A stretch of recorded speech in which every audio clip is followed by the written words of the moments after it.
Hi, I'm Partha Pratim Karan and welcome to Product Management Consulting Platform.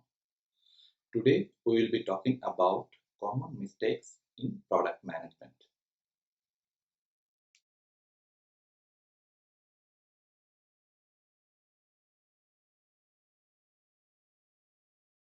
You can see over here the list of common mistakes in product management. We will be looking each area one by one.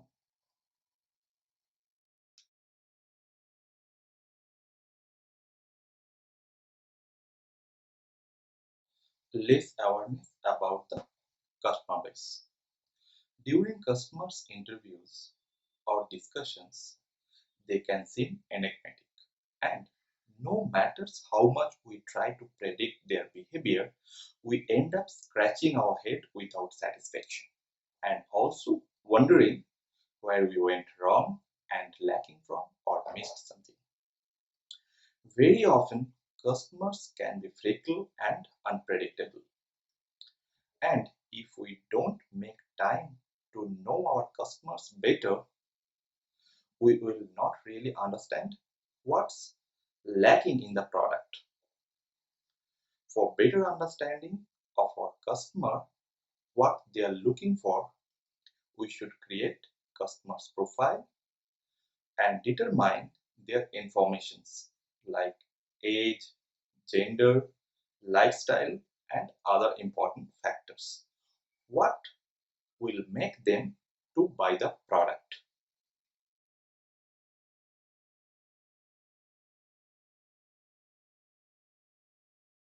Confusing customer requirements with product requirements. Product requirements mostly based on technicalities of the product such as physical characteristics, performance, interface, functionality, specifications, quality, standards, and regulations. On the other hand, customer requirements are all about the needs and expectations from the customer side regarding the product. Sometimes product managers get confused with these two different things. That's why it's very important to know and understand the target customers before developing any product.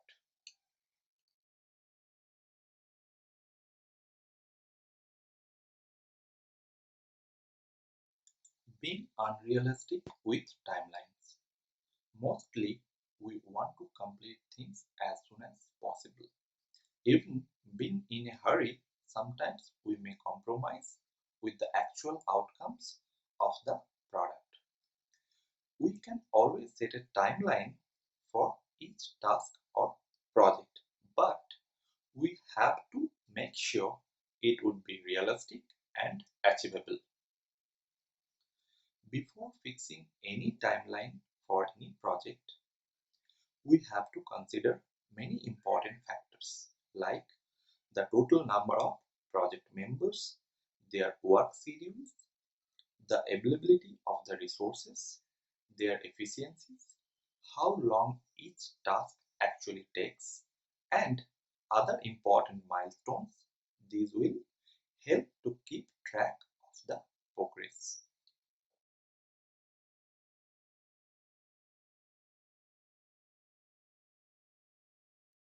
Not focusing on the online or multi-channel customer reviews or feedback. What people or customer think about your product are very important because they are the real user of the product. Customer feedback is the most important key factor for any successful product.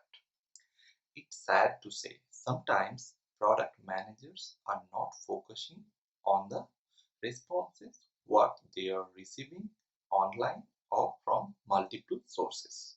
Eventually lose those unsatisfied customers. If there is a platform or site what usually captures the customer reviews or feedback, should keep track closely what customers are talking about the product. It is very important to listen to the customer and if they have any kind of suggestions. Take note of those and try to figure out how to incorporate all those in the coming production or release. Don't be bothered by the negative feedback from the customer, because definitely those are really helpful to identify the product weaknesses or glitches and try to improve all those areas in future.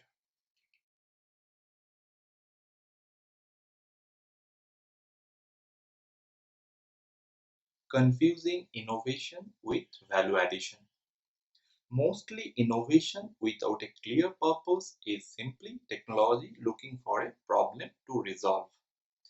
However, if the development team is provided with a clear product vision and strategy, and also getting the opportunity to see the customer's problem directly, often they can come up with better innovative solutions for the real problem, and the product can provide sound results. The key is that innovation needs to happen in the context of vision and strategy. The innovation needs to be in support of providing true value to the user base.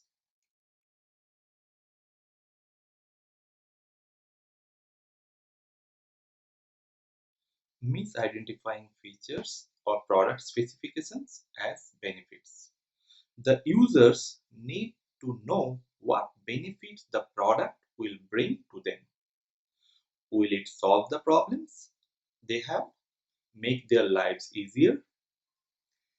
If the latest innovation or new features does not fulfill some kind of pain points for the users, or at least address some needs or desires, chances are it's probably not a benefit. We need to think first about the problem which we are willing to solve for the users, and second, think about how to get those solutions.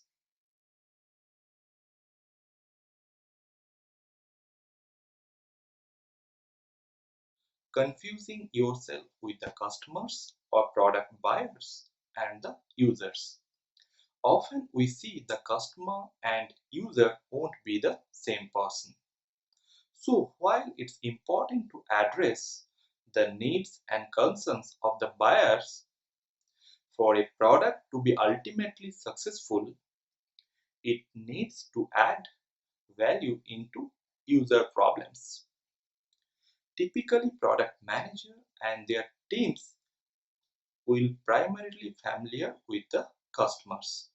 However, their need may be very different from the needs of the people who will be using the product in their day-to-day lives. This is where sales and marketing can really help. Their valuable knowledge of the user at a customer company, it may be crucial in helping to the product manager and understand where their team's focus need to be set.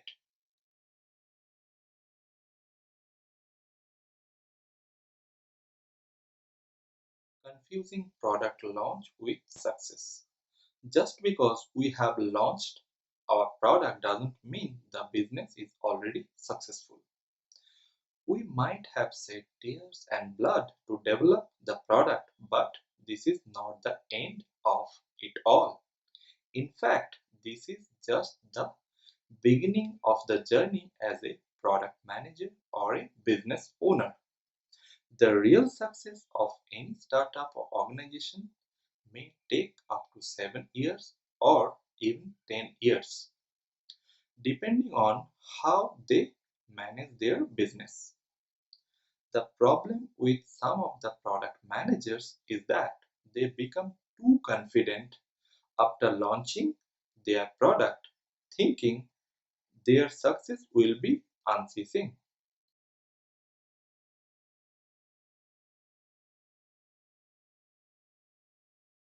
Confusing inspiring features with nice to have features. Inspiring features are almost always get the first priority to develop in the desired time frame.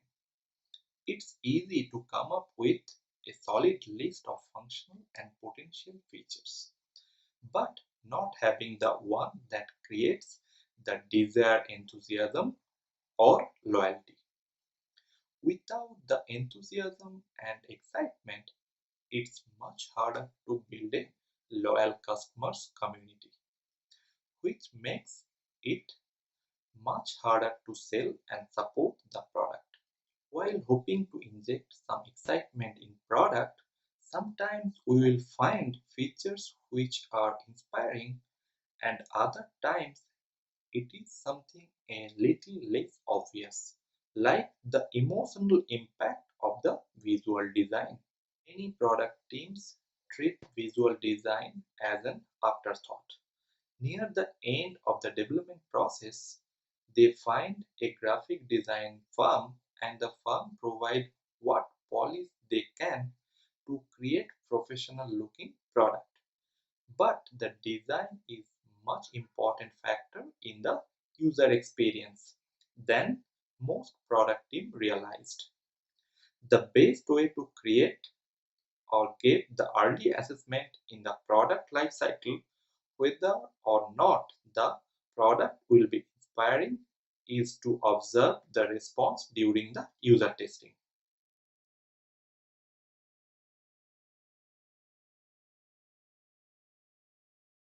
Neglecting communication gaps to compromise personal vision.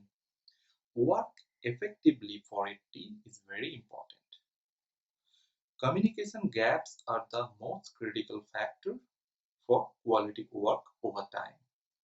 People can handle a lot of informations and moving parts. What they can't handle is lack of insight and knowledge that creates stumbling blocks and undermine their contributions. Make sure the effective communication must be taken place on vision and strategy. Everyone within the team should be on the same page. The organization is obviously key, but with some practical take planning in our hand and a real commitment to communication, we should keep our team properly informed.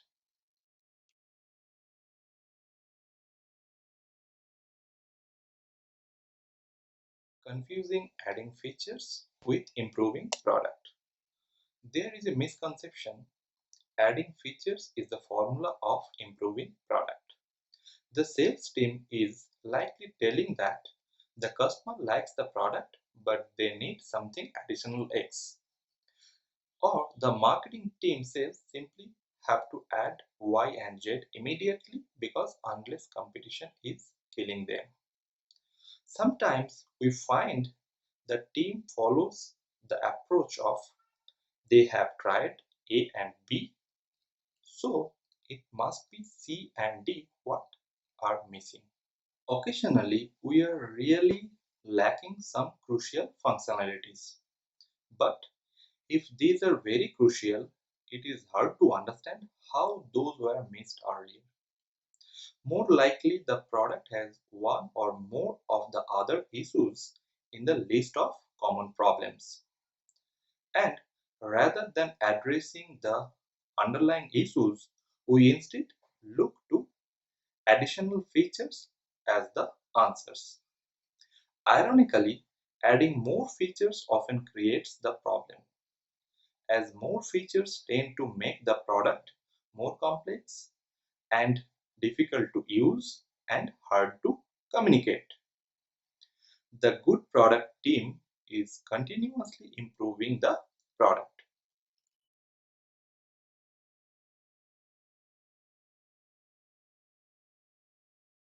Adding features instead of addressing a fundamental problem.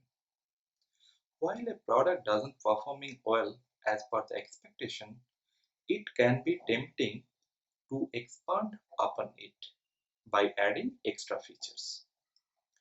Thought of if the product does more things, more users may get onboarded, but in reality, it's not necessarily happens. While a product is already struggling to connect, adding extra features could deteriorate the user's experience even further. To be honest, to become successful, the baseline features and capability need to be alright.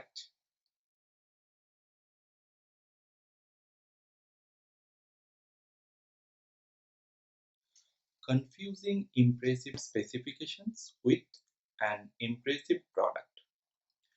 Teams mostly follow the product lifecycle and developing product based on requirement specification, several design and architectural specifications, and while those documents can be helpful in terms of helping to ensure that the product team has thought about a range of important issues, still kept in mind that proper documents can do very little to ensure a product that the customer will want to buy or not. With high-tech products, the actual target users must be able to interact with the product in order to describe if they will actually like the product and want to use it. That's why it's critical to keep in mind that doing a great job on specifications is not a substitute for validating any product. Most of the product teams put too much trust on requirements and design documents, and they don't find out until the product in beta that people either can't figure out how to use the product or they can use it, but they don't care if they don't see any value within the product.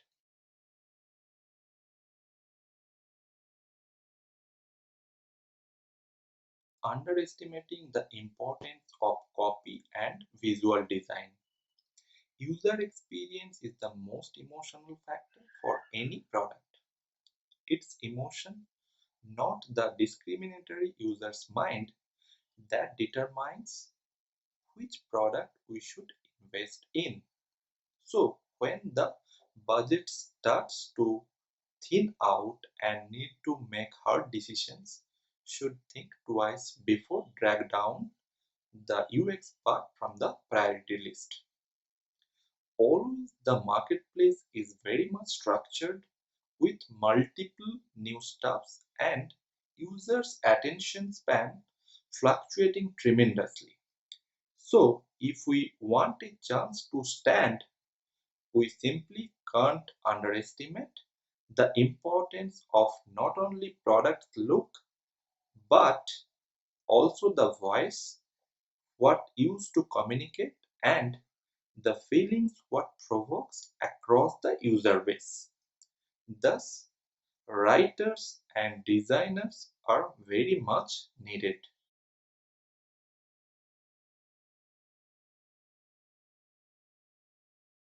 Confusing a complete product with a sellable product. For the best product as well, the organization should set up to effectively distribution and sales for it. If the product won't get reasonable support, then the product will not get the expected responses. The organization structure, business model, sales, distribution model, all these factors need to support for the successful sales of the complete product.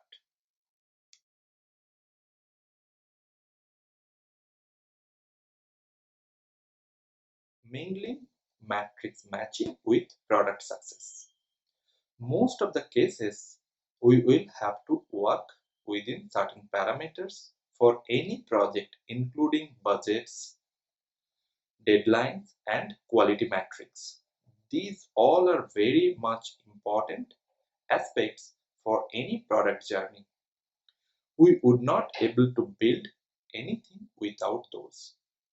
None of these tell us what we are building will end up being useful and profitable. Success won't come whether we stayed within budget or completed ahead of deadline, but success would be while customer recognize the value in the product and are willing to pay for it.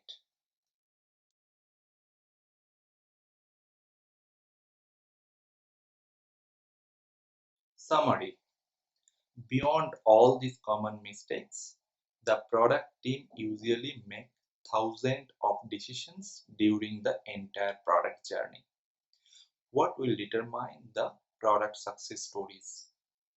Good process and technique also can significantly improve the chances for success. Without having the right team in place, there the hopes would be very less. We can't expect every person in the team must be the proven star, but each one within the team must able to perform their work efficiently, and the entire team must need to work together efficiently to achieve success stories.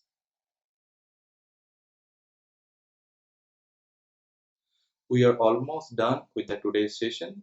So please feel free to write me your queries, suggestions over the comment section. And thank you so much being with me till right now. So bye, take care.